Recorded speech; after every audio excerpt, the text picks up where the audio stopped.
Sumainyo ang Panginoon. Ang mabuting balita ng Panginoon ayon kay San Mateo.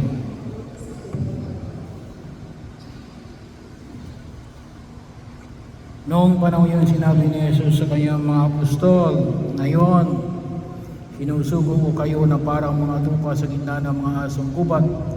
Maging matalino kayo gaya ng mga ahas at matapat gaya ng mga kalapati. Mag-ingat kayo sapagkat may mga taong magkakanulo sa inyo sa mga hukuman at hahagupitin kayo sa mga sinagoga. Dahil sa akin, iharap kayo sa mga gobernador at mga hari at magpatotoo kayo sa harapan nila at mga hintil. Kapag nililitis na kayo, huwag kayong mabalisa tungkol sa sasabihin ninyo o kung paano ninyo sasabihin. Pagdating ng oras, ito'y pagkakaloob sa inyo.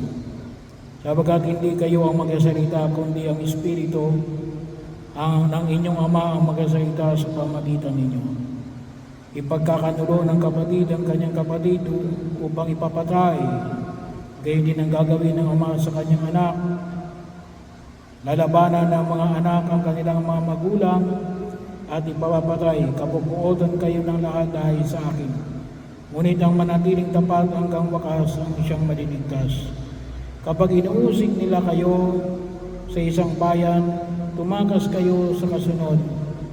Sinasabi ko sa inyo, hindi pa ninyo napupuntahan ang lahat ng bayan ng Israel ay darating na ang anak ng tao.